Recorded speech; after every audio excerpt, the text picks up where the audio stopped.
If you feel lost, you're not broken. You're not behind. You're not lazy. You're in a documented psychological state called disintegration, and it's not a problem. In adult development theory, psychologist Robert Kegan outlined a model of human psychological growth. Most people stay at what he called the socialized mind, where identity comes from external systems, school, job titles, cultural expectations. But when the cracks form, when your inner truth no longer matches your outer life, something radical begins, the transition to the self-authoring mind. And this shift feels exactly like what you're experiencing. You question everything you once accepted without resistance. You feel alienated from your old life, but have no clear replacement. You experience disorientation, emptiness, grief, restlessness. In other words, you feel lost. But that loss isn't regression. It's the first step to becoming someone who defines truth for themselves. It's what psychologist Lisa Leahy calls constructive disorientation. It hurts, but it's necessary. Think you're the only one? Carl Jung described this phase as the individuation process.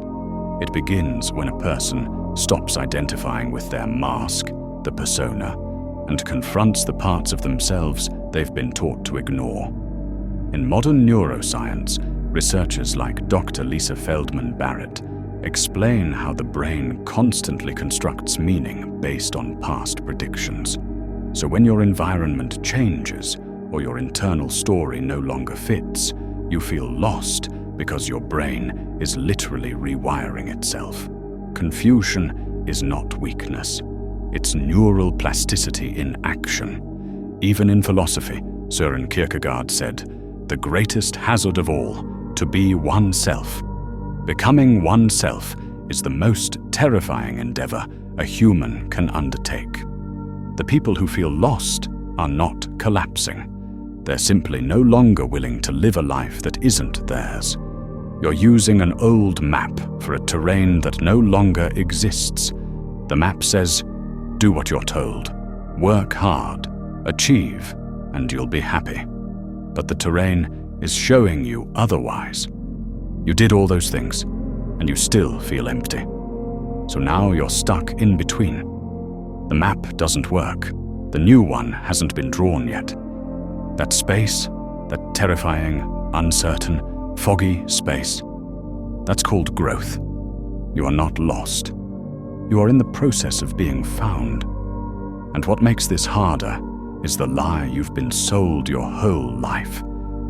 That if you feel lost, you're the problem. But your confusion is not a glitch. It's a signal. The system just trained you to ignore it.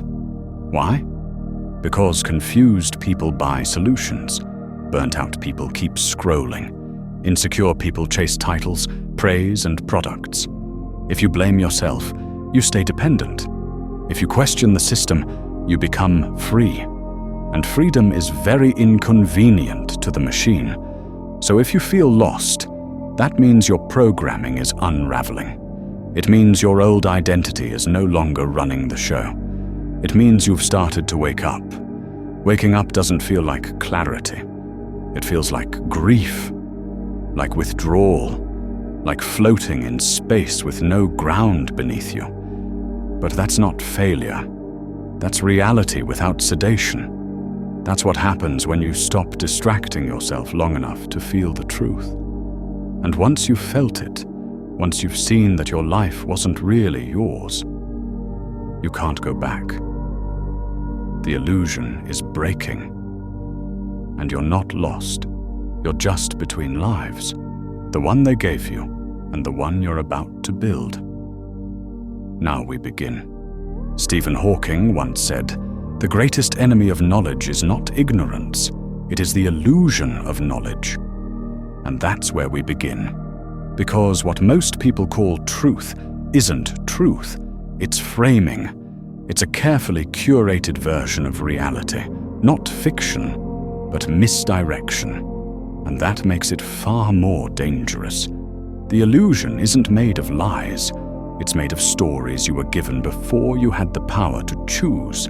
Stories about success, value, intelligence, and freedom. Stories that told you, go to school, get a job, follow the rules, and you'll be safe, respected, fulfilled. But none of that was guaranteed, because none of that was truth. It was a template, a script, one built to keep society running, smoothly, predictably, obediently. We call it normal. But normal is just what's average, repeated so often it becomes invisible. Let's take school. You were taught to sit still, to memorize, not to question, to pass tests, not to think for yourself. No one asked what you wanted to build. They asked, can you meet a deadline? Can you perform under supervision? Can you function inside a structure without questioning the structure? That's not education. That's calibration. Martin Luther King Jr. once said, "The function of education is to teach one to think intensively and to think critically. Intelligence plus character. That is the goal of true education." But what most people experience isn't that. It's standardization. It's compliance training disguised as learning. And it doesn't end with school. Now look at work. The modern job is a strange deal. You trade your most limited resource, time, for money. But not in proportion to your talent or contribution, in proportion to how easily you could be replaced. Your boss doesn't pay you what you're worth. They pay you just enough to keep you from quitting, and they keep the rest as profit. That's not corruption. That's the design. Jiddu Krishnamurti said, "It is no measure of health to be well adjusted to a profoundly sick society." And that's exactly what adulthood has become. Millions of people working jobs they hate, buying things they don't need, to impress people they don't even like. And we call that life. But the illusion goes deeper, because the system doesn't just tell you what to do. It tells you what to want, what to chase, what to worship. Status, validation, achievement, consumption. Before you could speak, you were being trained. Ads taught you that beauty is purchased. School taught you that worth is measured. Social media taught you that attention equals connection. You didn't choose these beliefs. They were installed, subtly, repeatedly, consistently, by people and institutions who benefit from you believing them. Edward Bernays, the father of modern propaganda, once said, "The conscious and intelligent manipulation of the organized habits and opinions of the masses is an important element in democratic society." And he didn't mean that as a warning, he meant it as a strategy. Most people aren't chasing freedom. They're chasing a prettier prison, a more comfortable version of captivity, because comfort has been sold as the goal. But here's the paradox. The more normal your life looks, the more likely it is that you're stuck. Routine is seductive. It promises safety, but it often delivers stagnation.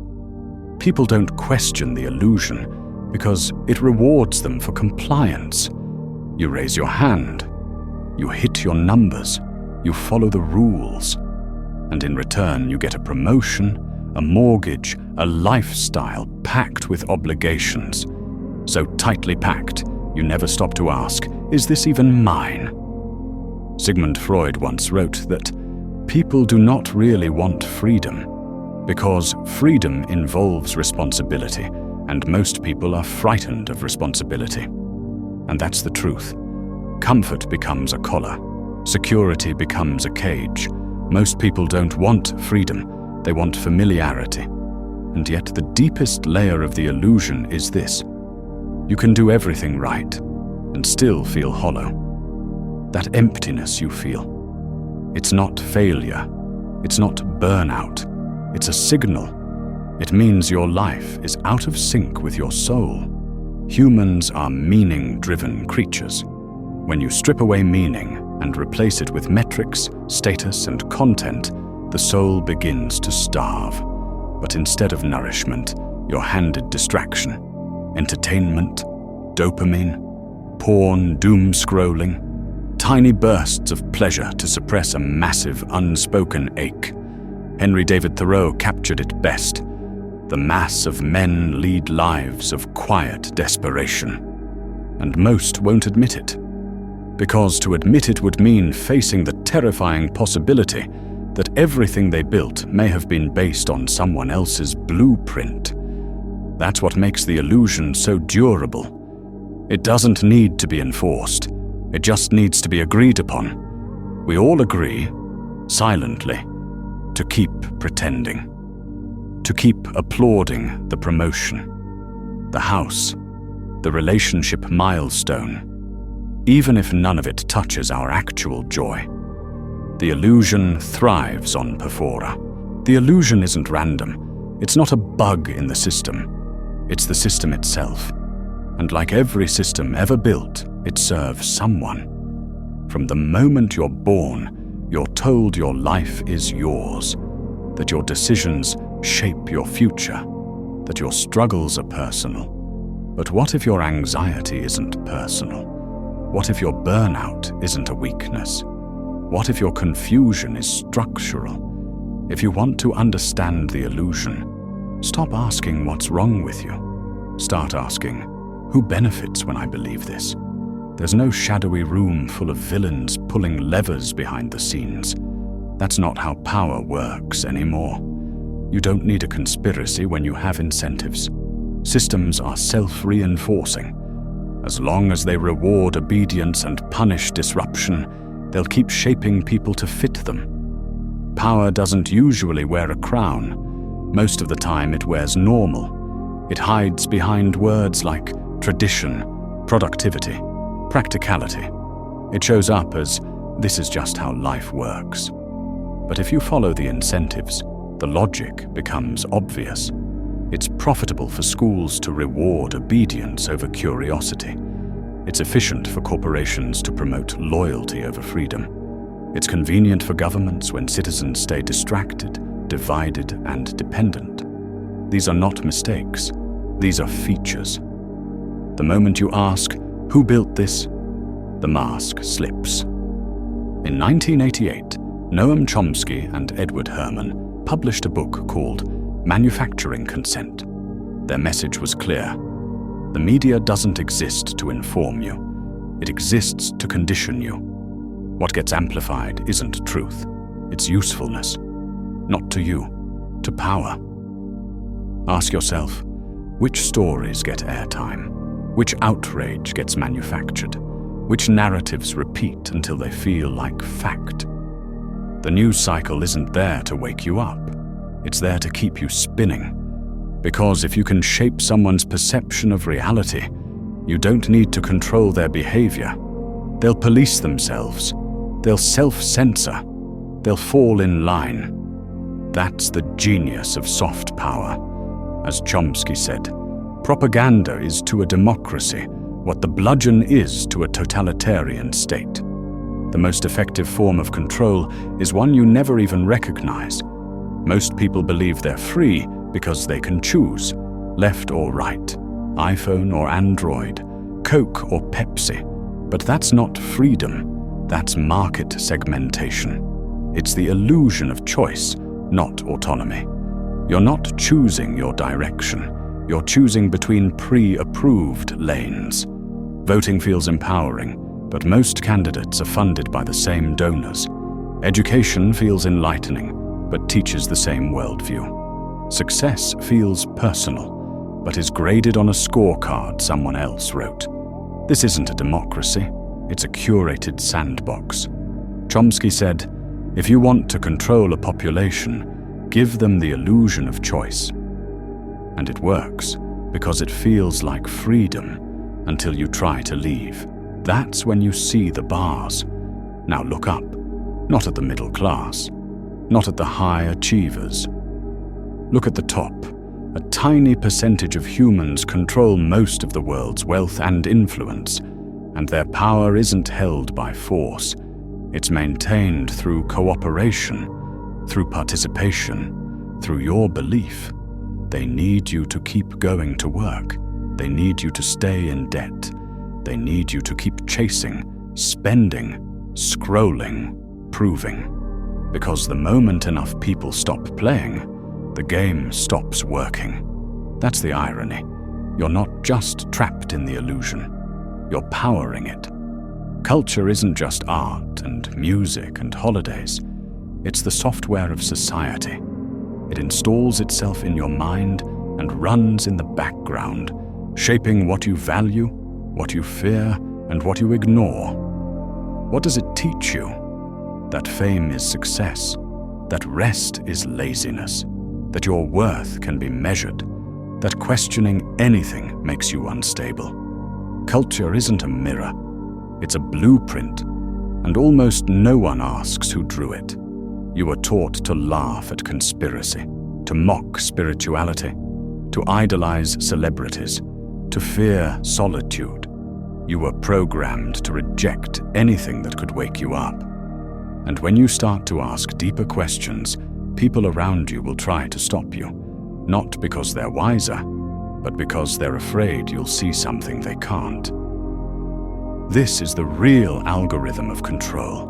Divide people so they never organize, distract them so they never reflect, sedate them so they never rebel, reward them so they never question. None of this requires violence. It only requires friction. Make truth inconvenient, make silence unbearable, make stillness feel like failure, and people will cage themselves with their attention, their habits, their thoughts. As Yuval Noah Harari said, in a world deluged by irrelevant information, clarity is power. And most people are drowning, scrolling, comparing, numbing. Not because they're weak, because the system trains them to avoid stillness, because stillness leads to truth. So, who benefits? Anyone who profits from your exhaustion. Anyone who stays powerful when you stay confused. Anyone who sells you a solution to a problem they created. The illusion doesn't stay alive because it's strong. It stays alive because most people are too tired to fight it. Hannah Arendt, who studied the roots of totalitarianism, said, "The sad truth is that most evil is done by people who never make up their minds to be good or evil." Most people don't choose the illusion. They just don't challenge it. But you're here. You're noticing. And that's the start. Because the moment you truly see it, you stop being a participant. You become a threat. Waking up doesn't look the way you think it will. It doesn't feel like clarity. It feels like chaos. It doesn't arrive with peace. It arrives with loss. Because waking up means one thing. You're no longer anesthetized. You're no longer living by borrowed goals. You're no longer outsourcing your meaning. You're no longer sleepwalking inside a story you didn't write. At first, it's subtle. You start noticing contradictions in what you've been told. You begin questioning the script, the one that said, go to school, get the job, hit the milestones, and you'll be happy. But then something breaks. The map stops matching the terrain. The promises don't deliver. The structures around you start to feel hollow. And instead of clarity, what you feel is disorientation. You're not malfunctioning. You're shedding. What once excited you now feels empty.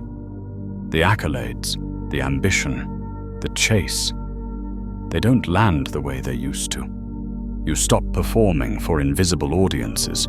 You stop striving for approval you don't even respect. You notice how much of modern life is just signaling. Not connection, not truth, just curated identity on display. Your old dreams begin to feel like costumes. Like you were cast in a role you didn't audition for. This isn't depression, it's detachment from illusion. Mark Twain once said, "Whenever you find yourself on the side of the majority, It is time to pause and reflect. That's what's happening. You're not failing. You're evolving. You've stopped playing someone else's game. And that feels like failure only if you still think the game is real. As the noise increases, you pull back. You stop seeking stimulation. You start craving silence. You begin to wonder how much of your personality was just a survival strategy. How much of your ambition was fear in disguise. You start to realize the difference between your voice and the noise of the world. And in that silence, the algorithm, the media, the feed, the metrics, stops feeling like a tool and starts feeling like theft. You're not being informed. You're being harvested. This is when you enter what psychologists call the void, the space between identities. The old self is dying. The new one hasn't formed yet. And it feels like free fall, like groundlessness. You're no longer pretending to be who you were, but you don't yet know who you are. This isn't regression, it's reconstruction. Joseph Campbell said, "The cave you fear to enter holds the treasure you seek."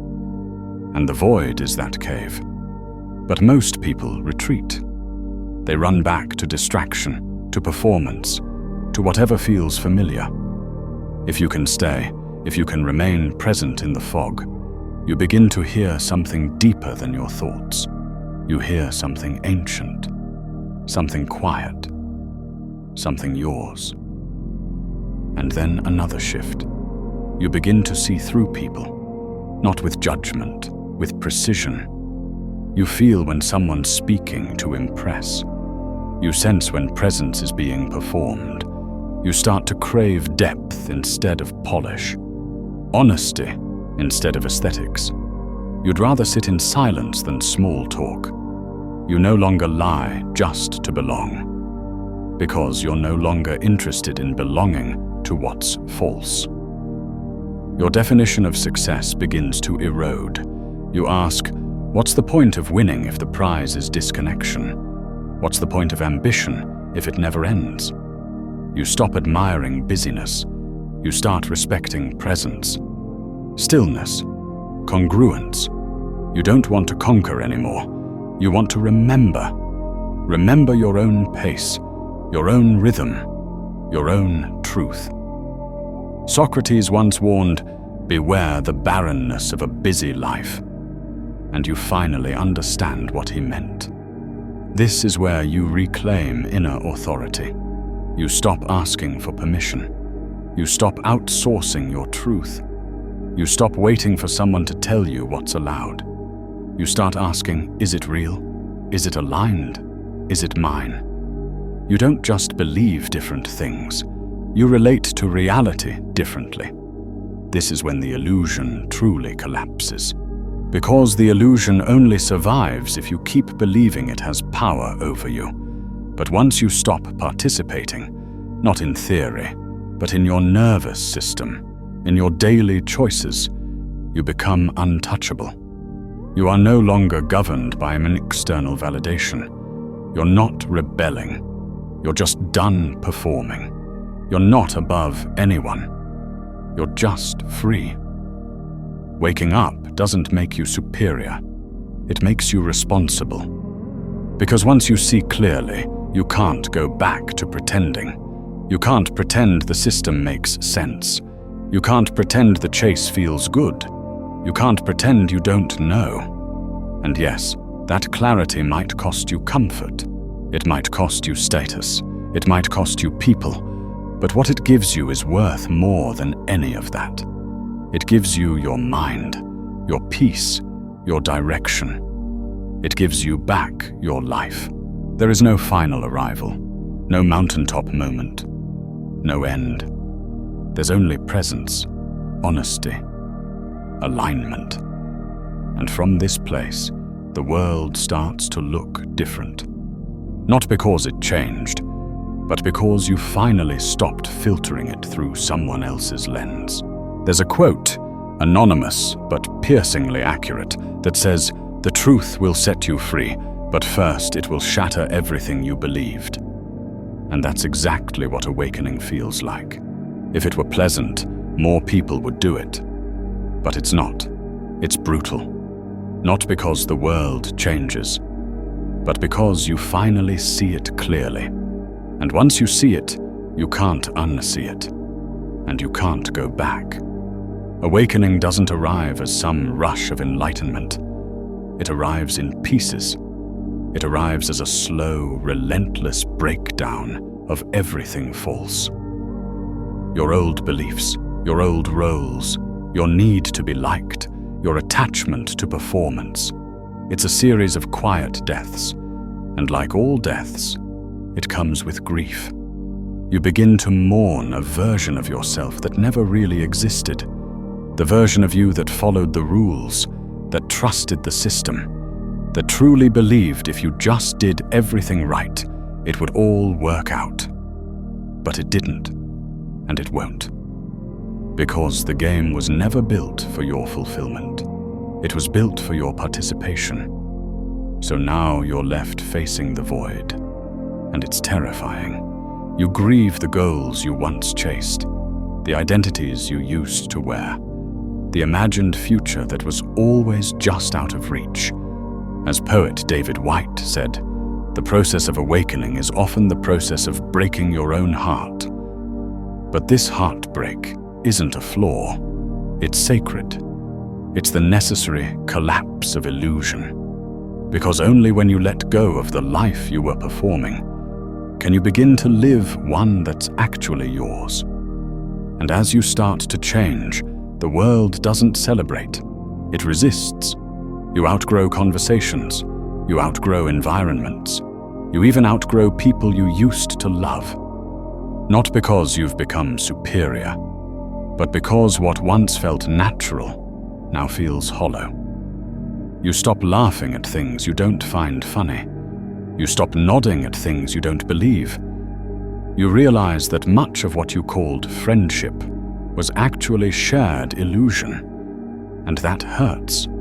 You begin to feel alone. But it's not loneliness. It's differentiation. You're shedding. You're no longer orbiting the same emotional center as others. And when that happens, the bonds built on pretending begin to dissolve. Someone once said, and it's truer than most advice you'll ever hear, the cost of being yourself is losing everyone who wasn't really for you. That's not drama. That's gravity. And then comes the psychological freefall. Because when the old identity is gone, but the new one hasn't formed yet, you feel untethered. You question everything. Your memories, your motivations, your worth. You start wondering, who am I without the mask, without the validation, without the constant striving? This is what Carl Jung described as the confrontation with the shadow, the death of ego. And it feels like madness. But it's not. It's the moment before rebirth. Alan Watts once said, "To awaken, you must let go of who you think you are." But that kind of letting go doesn't happen gently. It's violent. It's disorienting. The ego doesn't want to die. So it fights. It clings to the familiar, even when it's killing you. And unless you understand what's happening, you might think the chaos means you've failed. You haven't. You're just in the dark night before the dawn. Eventually, you stop being able to find meaning in the things that used to soothe you. The metrics, the social games, the status rituals. They lose their grip. You don't want distraction anymore. You want reality. But reality doesn't arrive fully formed. So you wait in the void. And the waiting feels like nothingness. But that emptiness isn't the enemy. It's space. For integration. For listening. For truth. Most people panic here. They rush to fill the gap. with noise, with movement, with whatever's available. But if you can sit in it, if you can let yourself be unformed for a while, you'll hear something deeper than desire. You'll hear the quiet sound of clarity coming back. Author Brianna Wiest put it beautifully. She said, "You are not in the process of becoming lost. You are in the process of being found." And that's exactly it. Because once you start seeing clearly, you start seeing the game in everything. You see how people manipulate through insecurity. You see how systems extract loyalty through fear. You see how industries sell identity, not value. You notice how desperate people are to stay distracted. How performance has replaced connection. How stillness feels dangerous because it might reveal the truth. At first, this can make you cynical, bitter, even paranoid. That's normal. But it passes. Because real clarity isn't cynicism. It's precision. When you see through the noise, you stop confusing performance for reality. You become selective, not out of arrogance, but sovereignty. And here's the part no one tells you. Awakening doesn't liberate you instantly. It destabilizes you first. It takes away everything that was false, and doesn't immediately replace it with something better. You're left raw, open, unfinished. That's not failure. That's the beginning. You are unlearning the simulation. You are deconstructing the role you were trained to play. You're not upgrading. You're unraveling. And in that unraveling, something ancient begins to re-emerge. You remember, you were never here to be efficient. You were never here to be liked. You were here to be real. And real is messy. Real is inconvenient. Real is alive. Awakening isn't a brand. It's not an identity. It's not a mountaintop. It's a dismantling of illusions, of conditioning, of everything that was built on fear. And truth, unlike illusion, will demand everything from you. Your attention, your courage, your willingness to feel. So if you're in the chaos, in the grief, in the void, you're not broken. You're being rebuilt, not with better instructions, with deeper awareness. And that is the beginning of actual freedom. Rollo May once said, "The opposite of courage in our society is not cowardice, it is conformity." That's what most people call life, a perfectly performed version of someone else's expectations. But awakening isn't freedom, not at first. It's recognition. It's seeing the bars of the cage and realizing you've been inside it all along. You know something's wrong. You feel the friction. But the world around you hasn't changed. The pressure hasn't lifted. The voices telling you to play it safe haven't gone quiet. Now comes the hardest part. You have to walk yourself out. There's no manual, no supervisor, no audience.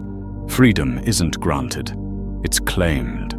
And most people won't claim it, because it demands something rare. Inner authority. The most seductive lie is this: someone else will tell me what to do next. You keep waiting for a mentor, a breakthrough, a sign. You want the green light, but there isn't one. The system you grew up in taught you to wait for permission, for approval, for someone to validate your direction.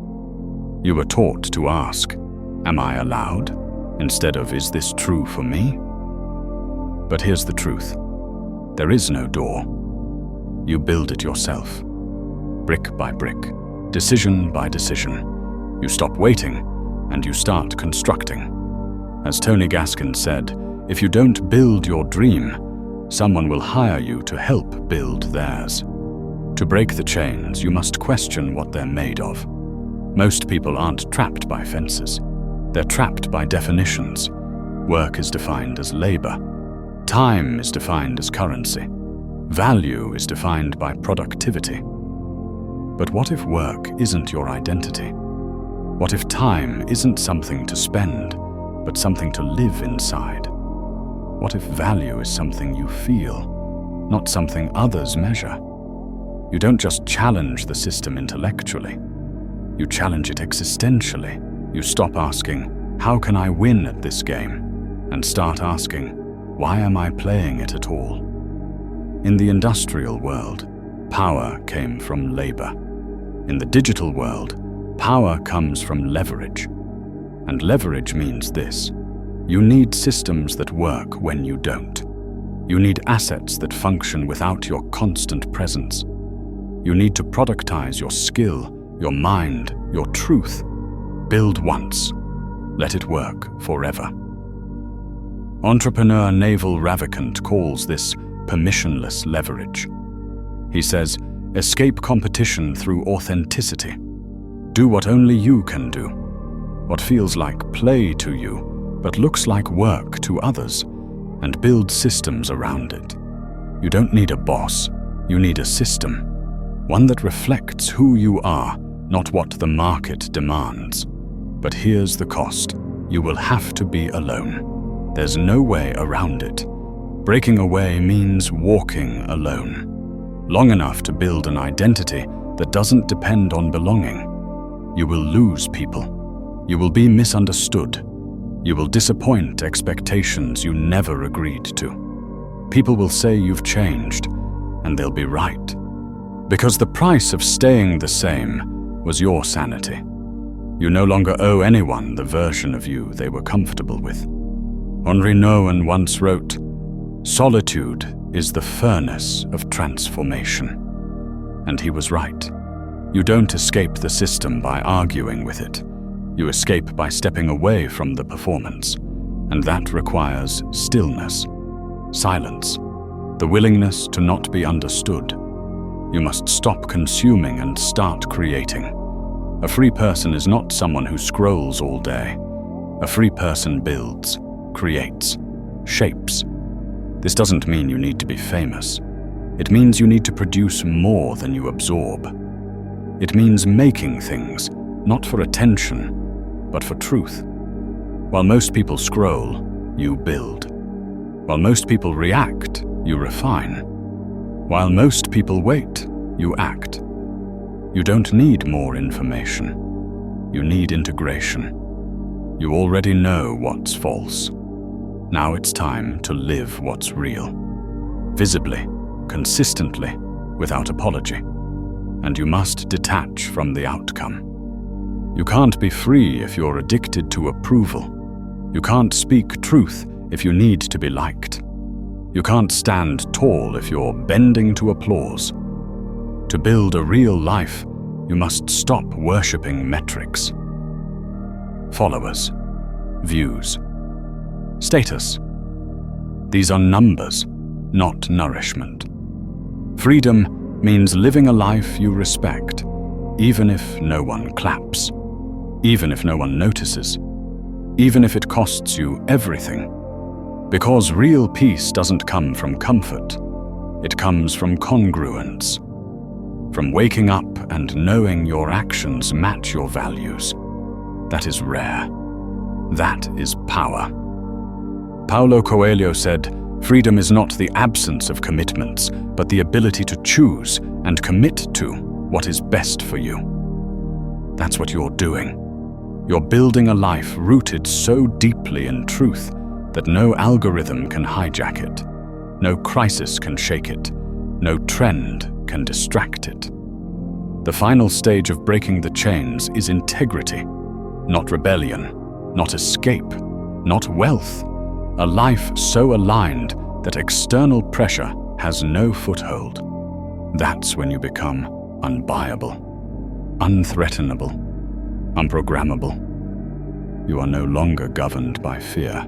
You are no longer seduced by praise. You are no longer shaped by other people's projections. You are finally your own. Breaking the chains isn't about fighting the system. It's about moving beyond it.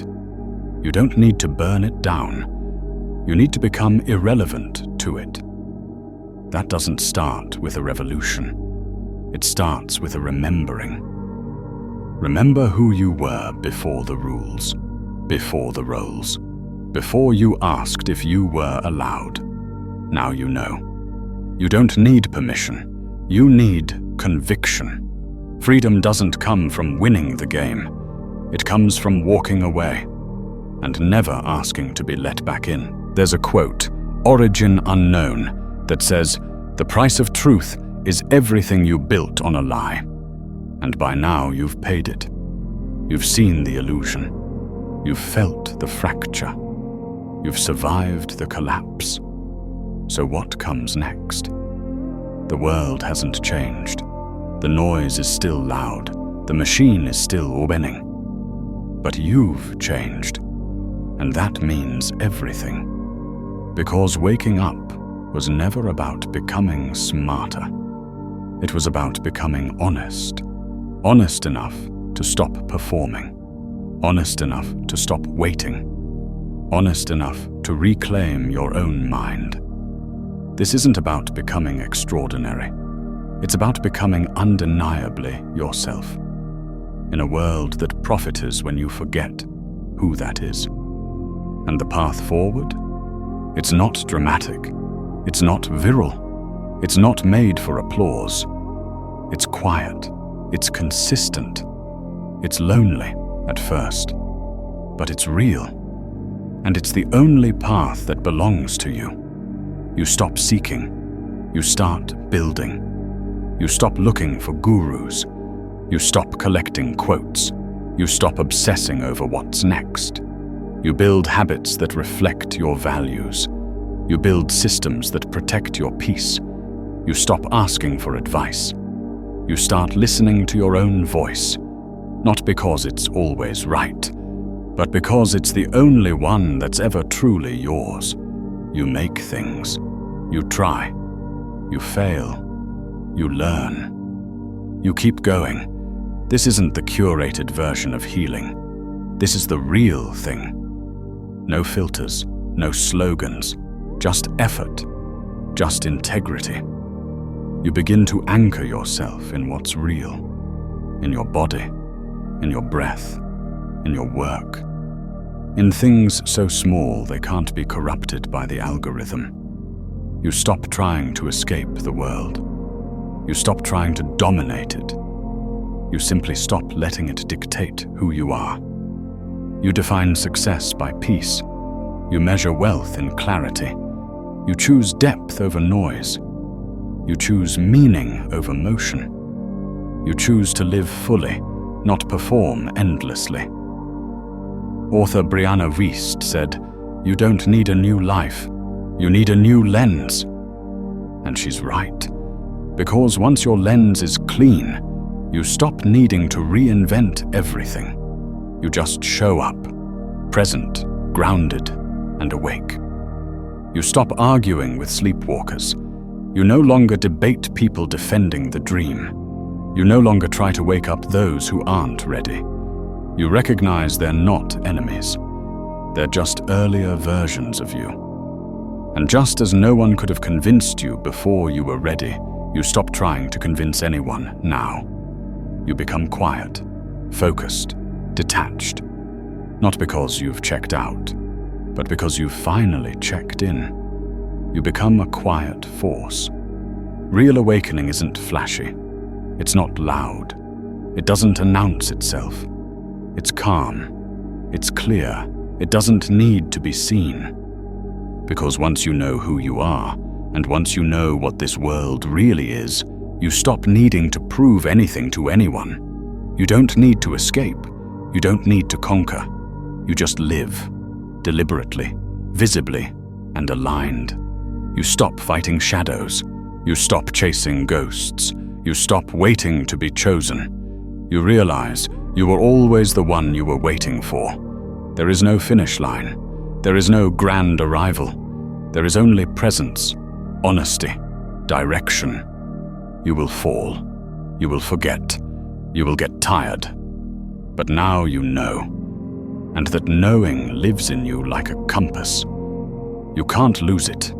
You can only ignore it. And now that the illusion has broken, now that you've stopped confusing noise for truth, you are free to build. Not the perfect life, not the impressive life. A real one. One that fits, one that means something. And that is more than enough.